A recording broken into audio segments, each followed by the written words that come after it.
Shalom Bapak Ibu Saudaraku, kita bersyukur Tuhan pertemukan kita di Jumat pagi ini. Tentu itu adalah anugerah dan berkat dari Allah buat saudara dan saya. Maka mari kita mengalami kasih karunia Tuhan ini. Kita kembali membawa kesediaan kita untuk menerima firman-Nya.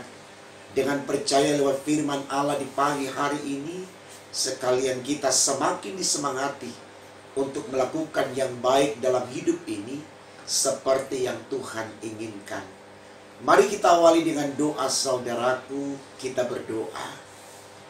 Tuhan Yesus yang baik, kami datang bentangkan syukur kami kepadamu karena kebaikan-Mu selalu nyata atas kami dari waktu ke waktu. Berkenan kami yang Engkau berkati ini semakin Engkau juga sempurnakan untuk menjadi orang-orang yang berhikmat, berakal budi dan beriman demi untuk kemuliaan nama-Mu. Oleh karena itu Tuhan, mari Engkau berkati kami yang bersedia untuk menerima firman-Mu lewat pembacaan Alkitab, pemberitaan dan perenungannya. Kami yakin percaya firman Allah di pagi ini semakin meyakinkan kami kalau kami semua diberkati oleh-Mu. Di dalam nama Tuhan Yesus, kami sudah berdoa kepada Bapa di sorga. Amin. Saudaraku, bacaan Alkitab kita di Jumat pagi ini terambil dari kitab Amsal 24, ayat yang ke-13 sampai dengan 14. Bagian Alkitab ini dibacakan demikian.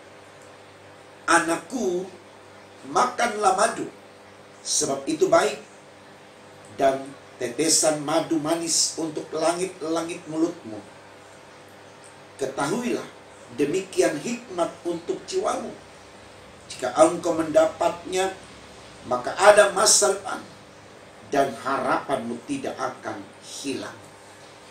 Saudaraku, tema renungan kita di Jumat pagi ini dituliskan demikian dalam Sabda Bina Umat, madu dan hikmat.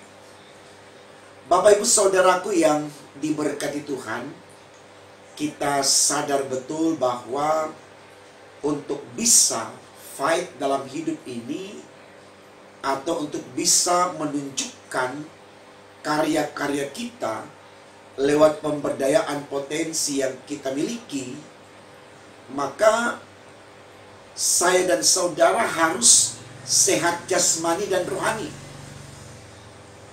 Tentu kita bertanya, saudaraku, kenapa untuk mengalami sebuah kesuksesan, untuk bisa meraih apa yang menjadi harapan dan cita hidup kita, kita harus memiliki sehat jasmani dan rohani. Kita harus memiliki kekuatan fisik, yaitu tubuh kita, dan juga kekuatan iman dalam konteks spiritual. Saya pikir ini sesuatu yang harus kita jawab, Bapak Ibu Saudaraku. Karena sekali lagi, hanya untuk bisa mencapai apa yang kita perjuangkan dalam hidup ini, di tengah persaingan yang begitu ketat, katakan demikian, karena tidak sedikit juga orang yang bergairah sama seperti kita, dengan gesitnya, dengan lincahnya, dengan semangatnya, juga ingin meraih hal yang sama seperti yang kita inginkan. Maka memang di situ sangat dibutuhkan kekuatan fisik dan juga tentu kekuatan iman. Sebab saudaraku, kalau kita ada di konteks itu dalam kondisi lemah tubuh atau sakit-sakitan, kita juga ada di konteks itu hanya sebagai orang yang selalu menghalalkan segala cara dengan kecurangan, kelicikan, kita akan kehilangan kesempatan untuk bisa fight, untuk bisa meraih apa yang kita inginkan. Karena orang yang lemah tentu akan tertinggal, dan orang yang curang cepat atau lambat akan dikalahkan. Tidak ada orang yang berlaku curang lalu kemudian dia menjadi pemenang yang abadi. Tidak. Ya. Ada masa di mana kecurangan itu justru menggiring dia kepada kehancuran. Jadi sekali lagi saudaraku, apa yang ditegaskan di awal khotbah tadi ini sesuatu yang sangat baik untuk kita renungkan, bahkan untuk kita pahami secara baik bahwa untuk bisa ada dalam perlombaan untuk mencapai masa depan yang lebih baik, katakan demikian, maka kita harus memiliki kekuatan fisik atau sehat jasmani dan memiliki kekuatan iman atau kesempurnaan spiritual menyangkut pengakuan kita akan Allah. Nah, saudaraku, ini juga yang mau disampaikan lewat bacaan Alkitab kita oleh Amsal, mengacu dari tema yang tertulis dalam Sabda bin Umar, madu dan hikmat. Kalau kita lihat dalam bacaan kita di ayat 13, kata madu yang dipakai di situ adalah sebagai upaya dari manusia untuk menyehatkan tubuhnya. Ya. Kita baca saudaraku, dikatakan demikian, anakku, makanlah madu, sebab itu baik. Dan tetesan madu manis untuk langit-langit mulutmu. Artinya, madu yang kita konsumsi, yang menjadi kebutuhan kita, itu bisa menjadi, ya katakan mungkin vitamin atau sesuatu yang akan berdampak baik bagi tubuh kita.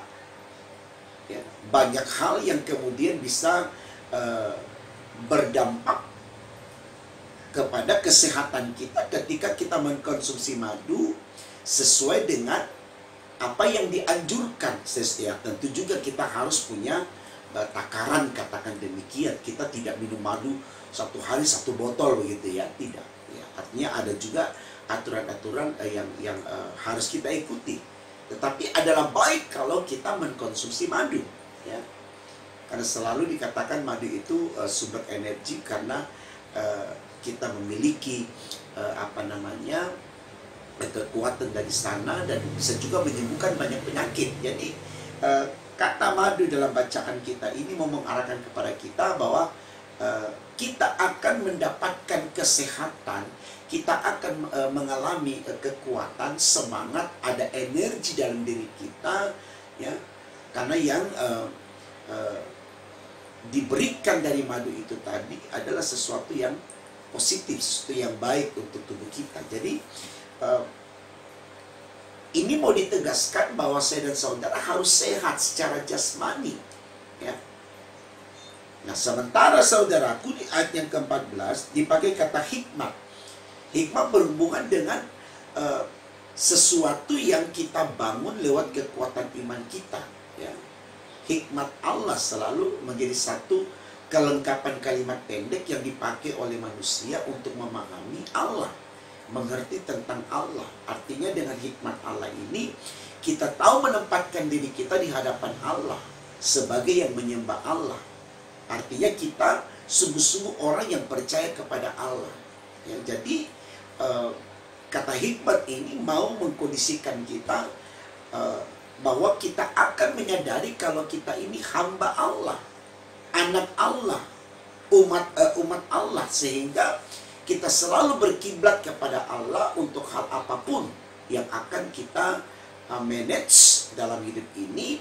Kita sertakan Allah, kita tidak akan pernah meninggalkan Allah. Nah, saudaraku, saya bisa bayangkan kalau kemudian setiap kita yang ada di perenungan pagi ini, dimanapun Bapak Ibu dengarkan perenungan ini, memiliki tubuh yang sehat dan juga iman yang teguh, itu merupakan satu kelengkapan, ya, bagi setiap kita untuk bisa ada di dalam konteks kehidupan yang kita perjuangkan untuk membahagiakan kita. Dan memang ini sudah sangat jelas sekali apa yang diuraikan di dalam bacaan kita, ya. Coba kita lihat ayat 14. Ketahuilah demikian hikmat untuk jiwamu. Jadi betul-betul ini berdampak baik kepada jiwa kita. Kalau kita punya hikmat, jiwa kita bersih, jiwa kita tenang, pikiran kita juga jernih, ya, tidak negatif thinking, tidak emosional, tidak serakah, dan hal-hal yang baik. Jika engkau mendapatnya, maka ada masa depan, ini dikatakan. Kalau kita memiliki itu, akan ada masa depan untuk kita, ya.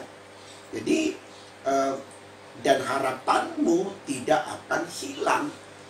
Jadi semua yang menjadi impian kita bisa dikatakan itu akan kita dapatkan kalau kita jaga kesehatan kita, kita jaga iman kita. Ya, saya pikir itu selalu juga yang menjadi wejangan-wejangan di masa-masa pandemi ini, ya Bapak Ibu Saudara. Jaga imun dan iman, ya.